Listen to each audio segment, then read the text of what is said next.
Hello, it's Scott Manley here. Now, a couple of months ago, I crunched the numbers on whether a sufficiently athletic astronaut could throw a ball back to Earth from the space station. And while I compared the speed of the projectiles to the retrograde velocity required for deorbiting a spacecraft, many people couldn't see a problem. The natural way people think about it is that in 0G, in the absence of drag and with the force of Earth's gravity, any object propelled straight down towards Earth would have nothing to stop it and would quickly reach the Earth's atmosphere and deorbit. And it's a fine example of how orbital mechanics can defy our normal expectations of motion. So let's do a demo in Kerbal Space Program. If I did actually project an object straight down from this space station, then indeed it would initially appear to move down towards the planet below. But as time went on, it would start to move laterally. It would actually start to move ahead of the space station in its orbit. And about 1/4 of a way around the orbit, the object would stop getting lower towards the planet. And it would actually start rising again. And about half orbit later, it would actually be once again at the same altitude as the space station, although it would be ahead of us. Fast forward this more, it actually rises up above the space station, and a full orbit later, if you've thrown it just right, it could actually come back and hit you. I think one of the things that really confuses people is that there's actually two coordinate frames. The space station keeps a constant orientation relative to the Earth. It always has the same down, and the space station has to keep this orientation by rotating slowly as it moves around the Earth. Now, as soon as you throw the ball, it actually is no longer being controlled by this rotation. So its initial velocity vector carrying it away from the space station doesn't rotate with the space station. So that means about 23 minutes later, as the space station has moved 1/4 of a way around its orbit, guess what? It's now going sideways. It's actually going along the space station's orbit and actually going slightly faster. So it then starts to rise up. And of course, 45 minutes later, halfway around the orbit, the velocity vector is pointing straight out and bringing it across the space station in the opposite direction. And if we follow that for even longer, it will again slow down and start coming back down.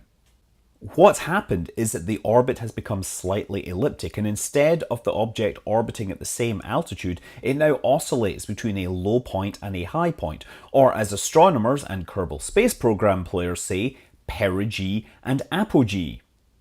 And it's entirely possible to drop the perigee far enough that it ends up inside the atmosphere, but it has to do that inside this first quarter orbit before it starts going up. And turns out that if you do the math, you need about 4 times as much velocity to do this compared to just throwing it out backwards. When you're in orbit, you're already moving around the Earth at about 7.5 kilometers per second. So if you throw an object away, you're changing the total velocity. It's not a simple arithmetic addition, it's a vector addition. So when you throw a ball downwards, that's at 90 degrees to that 7.5 kilometer per second velocity. So if you throw it down at like 100 meters per second, you do the math, it turns out that you only change the total magnitude of the velocity by about 2/3 of a meter per second. And because the velocity is practically unchanged and the altitude is practically unchanged, the energy of the orbit really doesn't change by very much. So it's a very inefficient way of changing your orbital energy. If you want to go up or down, you want to maximize the change to your velocity magnitude. So you want to project the object either forwards to increase the energy or backwards to decrease the energy. And this explains why most maneuvers performed in Kerbal Space Program are either prograde or retrograde burns to adjust the size of the orbit. Now that's for dropping an object back from low Earth orbit, where the radius of the orbit is very close to the radius of the planet. But what about dropping something, say, from the Earth into the Sun? Say some of that radioactive waste that people talk about throwing into the Sun. Well, the Sun may be huge, but its radius is actually really small relative to the radius of Earth's orbit. So dropping an object into the Sun requires a much bigger kick.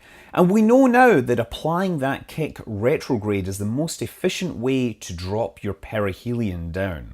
Except When you want to get more than about 40% of the way to the sun, at that point, the most efficient way to fire your engines literally turns around, and it's better to accelerate forwards, increasing your orbital velocity, lifting your spacecraft higher and higher. And as you coast outwards, your velocity drops. And as your velocity drops, it gets very, very small. And from there, it only takes a very small kick to drop your perihelion down into the sun. Now, the crossover point actually corresponds to the escape velocity. This is a critical point where a spacecraft has enough energy to escape the gravity of the central body it's orbiting. Of course, this has the downside of taking significantly more time to reach your goal because you have to go a long way out before your velocity drops sufficiently. And no real spacecraft would ever use this trick because it's possible to plan gravity assists from other planets. For example, the Parker Solar Probe is going to launch this year and it's going to get closer to the sun than anything else. But it is going to do this using gravity assists from Venus. For another example of orbits being back to front, let's talk about constellations of CubeSats.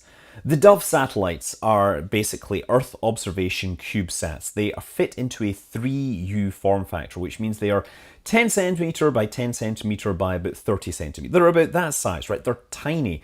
They're built around a camera with a 100mm lens, and they're Earth observation satellites. Now, several of them get launched at the same time on the same spacecraft, so they will all end up at roughly the same point in the same orbit. A little clump of them floating in space, but to make them useful, they want to spread these things out along the orbit so that they can more evenly cover the Earth. The spacecraft are small, so they don't have rocket engines, but they do have something called magnetorquers that they can use to control their attitude relative to the Earth. They also have solar panels that are used to provide power and can be used to apply drag. So it seems easy enough. If two spacecraft want to separate, then one of them goes into a low drag configuration, turning its solar panels edge on to the Earth's atmosphere. The other goes into a high drag configuration, trying to grab as much atmosphere and slowing it down more so that it falls behind its low drag faster twin. And this sounds very convincing, but it's not true. The bizarre thing is that spacecraft with the high drag configuration that is attempting best to slow down, in fact, speeds up. Because as it catches the Earth's atmosphere, what that does is it slows it down a little initially, but that means that its orbit drops. And as its orbit drops, that means that it has to move faster because it's in a lower orbit. So paradoxically, the ones that are designed to be super streamlined end up going slower than the ones that are designed to experience as much drag as possible. So paradoxically, yeah, if you want to go faster in orbit, you have to hit the brakes. If you want to go slower in an orbit, you need to accelerate. So if you are in a spacecraft and you're looking out for the space station and it's behind you, you want to fire your thrusters to take you away from the space station. And similarly, if you're behind the space station, you want to fire your thrusters to slow yourself down a little so that you fall down and catch up on the space station. Like, yes, this is kind of crazy, and don't be sad if you find this really hard to follow, because even astronauts have been confused by this particular aspect of orbital mechanics. On Gemini 4, crewed by James McDivitt and Ed White, their main mission plan was to perform the first spacewalk by a US astronaut, but late in the planning, it was decided that they would attempt orbital rendezvous with the Titan rocket's upper stage. Now, because the rendezvous was a late addition to the schedule, there wasn't really any special training added to prepare the crew for the ideal maneuvers. And having achieved orbit, the pilot turned the spacecraft around and began to accelerate towards the target to bring them closer together. And as you can imagine, this didn't work. As time went on, they didn't really seem to get any closer, and the more and more maneuvers were attempted to correct this. But the crew, two of the US's best pilots, were unable to close the distance, and eventually they abandoned the attempt after using about half the spacecraft's maneuvering fuel. But I'm going to say, to be fair to the crew of Gemini 4, situation wasn't ideal. The booster wasn't a perfect target because it would still be venting fuel and gases at this time, which was probably changing its orbit. Also, at this point in the Gemini program, they didn't have a rendezvous radar, so they had a hard time estimating the distance to the target.